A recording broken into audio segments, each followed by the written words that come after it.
જય શ્રી કૃષ્ણ મિત્રો, મારી ચેનલમાં આપ સૌ મિત્રોનું હાર્દિક સ્વાગત છે. મિત્રો, પવિત્ર પુરુષોત્તમ માસ ચાલી રહ્યો છે. હવે પુરુષોત્તમ માસને થોડા દિવસો જ બાકી રહ્યા છે. આપ સૌ જપ તપ દાન વ્રત ઉપવાસ એકટાણા દાન વગેરે કરી રહ્યા હશો. આજના વિડીયોમાં આપણે 22મા દિવસની વાર્તા સાંભળશું. મિત્રો, આપણે ઘણી વખત જોયું છે કે ક્યારેક કોઈ એક જીવનું ભલું કરવા જતાં બીજા જીવનું ખરાબ થઈ જાય છે.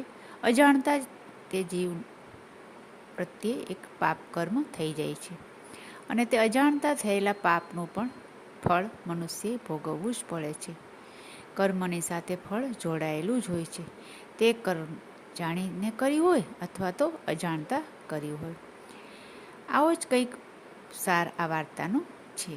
તો ચાલો આગળની વાર્તા આપણે સાંભળશું. એક ગામ હતું. ગામમાં એક બ્રાહ્મણ અને એક બ્રાહ્મણી રહેતા હતા. બ્રાહ્મણના દીકરાની વહુ પિયરમાં આંટો દેવા ગઈ હતી. એવામાં થોડા દિવસોમાં પુરુષોત્તમ માસ આવ્યો. એટલે બ્રાહ્મણે તેના દીકરાને કહ્યું, ભાઈ, તું જા, તારી વહુને પિયરથી તેડી આવ. અમારે પુરુષોત્તમ માસનું વ્રત કરવું છે. બ્રાહ્મણની વાત માની બ્રાહ્મણનો છોકરો તો સાસરે વહુને લેવા ઉપડ્યો. તે ગામને પાદરે પહોંચ્યો. ત્યાં તેના યજમાનનું ખેતર હતું. તેણે જોયું કે એક ગાય ખેતરમાં છીંડું પાડ્યું છે અને ત્યાં ચરવા બેઠી છે. હવે આ દ્રશ્ય જોઈને છોકરાને થયું કે જો યજમાનનું ખેતર આમ ભેળાઈ જશે તો અમને દાણા ક્યાંથી મળશે. આમ વિચારીને એણે તો બૂમ પાડીને ખેડૂતને બોલાવ્યો. હવે બન્યું એવું કે બપોરનો સમય હતો ને ખેડૂત થાકીને અકળાયેલો હતો. ખેડૂતે જોરથી 5-7 ડાંગો ગાયને ધડાધડ ઝીકી દીધી. ગાય તો બચારી તરફડીને ભોંયમાં પડી અને મરતા મરતા તેણે બ્રાહ્મણના દીકરાને શ્રાપ આપ્યો કે મારો કાંઈ વાંક નથી, છતાં વિના વાંકે તે મને મારી નખાવી. જા, તું થોડા જ વખતમાં ગધેડો બની જઈશ. આમ બ્રાહ્મણના છોકરાએ યજમાનનું ભલું કરવા જતાં આ ગાયની હત્યાનું પાપ તેના માથે ચડી ગયું. ગાય માતાનો શ્રાપ સાંભળી બ્રાહ્મણનો છોકરો તો ગભરાઈ ગયો. તેણે પોતાના અપરાધની માફી માંગી અને કહ્યું, ગો માતા, મને ક્ષમા કરો, ગમે તે રીતે મને તમારા શ્રાપમાંથી મુક્ત કરો. એમ કરીને તે રડવા લાગ્યો. બ્રાહ્મણના દીકરાને રડતા જોઈ ગાયને દયા આવી. તેથી તે બોલી કે જા, તું તારા સાસરે જઈને તારી વહુને તેડી આવ. જો તારી વહુ આખો પુરુષોત્તમ માસ તને સૌથી પહેલાં નદીએ સ્નાન કરાવશે તો તું મારા શ્રાપમાંથી મુક્ત થઈ જઈશ. એટલું કહીને ગાય તો મૃત્યુ પામી. હવે બ્રાહ્મણનો દીકરો પોતાના સાસરે ગયો. રાત્રે પોતાની પત્નીને રસ્તામાં બનેલી બધી વાત કહી. જેવી બ્રાહ્મણના દીકરાએ વાત પૂરી કરી ત્યાં તો તેનો દેહ એકદમ ગધેડામાં પરિવર્તિત થઈ ગયો. આમ ગાયની હત્યાનું પાપ લાગવાથી તે મનુષ્યમાંથી ગધેડા બની ગયો. હવે બ્રાહ્મણની દીકરી તો પોતાના મા બાપને ગમે તેમ કરીને સમજાવી અને ગધેડાને દોરીને પોતાના સાસરે આવી. સાસરે આવી અને તેણે સાસુ સસરાને બધી માંડીને વાત કરી. વાત સાંભળીને સાસુ સસરા તો ખૂબ જ શોકમાં ડૂબી ગયા અને દુઃખી થઈ ગયા. વહુને મનમાં પ્રભુ ઉપર ખૂબ જ વિશ્વાસ હતો અને ઈશ્વરના વચનમાં તેને શ્રદ્ધા હતી.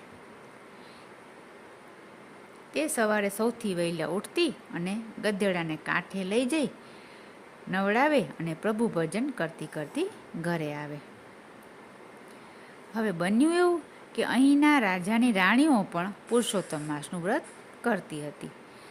જ્યારે સવારે વહેલે નદી કાંઠે નાહવા આવે પણ જ્યારે જુએ ત્યારે નદીમાં કોઈ દિવસ ચોખ્ખું પાણી હોતું જ ન હતું. આથી રાણીઓ થોડીક અકળામણ થતી હતી. હવે રાજાએ રાત્રે ચોકિયાત મૂક્યા. ચોકીદારોને કહ્યું કે રાત્રે કોણ વહેલી સવારે આ નદીમાં સ્નાન કરાવવા કોઈ જીવને લઈને આવે છે.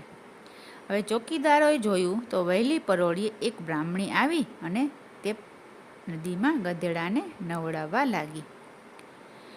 આ જોઈ અને ચોકીદારોએ રાજાને વાત કરી. ત્યારે રાજાએ કહ્યું, જાઓ આજે એ ગધેડાને પકડીને લઈ આવો અને અહીં લાવીને બાંધી દો. રાજાની આજ્ઞાથી ચોકીદારો વહેલી સવારે નદી કાંઠે ગયા.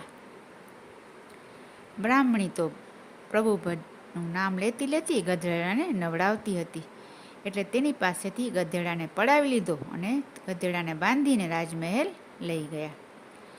બ્રાહ્મણી તો બચારી રોતી કલ્પાત કરતી રાજમહેલમાં ગઈ અને માથું પછાડીને હૈયાફાટ રુદન કરવા લાગી. રાજા તો આ જોઈને ખૂબ આશ્ચર્યમાં પડી ગયો. તેણે પૂછ્યું, બહેન, તું આ એક ગધેડા માટે આટલું બધું રુદન કેમ કરે છે? બ્રાહ્મણીએ કહ્યું, મહારાજ, એ વાત હું તમને પુરુષોત્તમ માસ જ્યારે પૂરો થશે ત્યારે તમને જણાવીશ. હમણાં મને મારો ગધેડો પાછો આપી દેવાની કૃપા કરો. રાજા સમજુ હતા અને ધાર્મિક પણ હતા. તેણે બ્રાહ્મણીની વાતમાં કંઈક ભેદ હોય એવું લાગ્યું. તેણે ગધેડો બ્રાહ્મણીને પાછો આપી દીધો. ઘરે આવ્યા પછી બ્રાહ્મણીએ ફરી પાછું નિત્ય નિયમ પ્રમાણે વહેલી સવારે ગધેડાને લઈ નદી કાંઠે લઈ જઈને નદીમાં સ્નાન કરાવવાનું ચાલુ કરી દીધું. આમ કરતાં કરતાં પુરુષોત્તમ માસ પૂરો થયો અને બ્રાહ્મણીએ દરરોજ ગધેડાને નદીમાં સ્નાન કરાવવાનું પુણ્ય ભેગું કર્યું. હવે બ્રાહ્મણીએ ભગવાનને ઘીનો દીવો કર્યો અને પ્રાર્થના કરી કે હે પ્રભુ, હે ગૌ માતા, મેં મારા પતિની સાચા મનથી જો સેવા કરી હોય તો મારા પતિને શ્રાપમાંથી મુક્ત કરો. બ્રાહ્મણીના આટલું કહેતામાં તો ગધેડો તેના પતિના રૂપમાં ફેરવાઈ ગયો. આ બધું જાણી અને આખું ગામ વિસ્મયમાં પડી ગયું. ધીરે ધીરે આ વાત રાજાના કાન સુધી પણ પહોંચી. સૌએ મુક્ત કંઠે બ્રાહ્મણીની પતિ સેવાની અને તેના ધર્મ ભાવનાને પ્રશંસા કરી અને નગરજનોના જે સૌ કોઈ પુરુષોત્તમ માસનું વ્રતનું મહિમાની જાણવા મળ્યું અને તે સૌ કોઈએ સંકલ્પ કર્યો કે હવેથી આવતા પુરુષોત્તમ માસમાં તેઓ પણ વ્રત, તપ, દાન, સ્નાન વગેરે કરશે.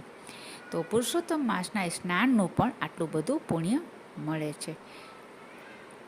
જય પુરુષોત્તમ ભગવાન, જેવા બ્રાહ્મણીને ફળ્યા તેવા સૌને ફળજો.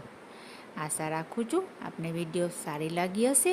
આપે હજી સુધી જો ચેનલને સબસ્ક્રાઈબ ન કરી હોય તો કૃપયા કરી લેશો.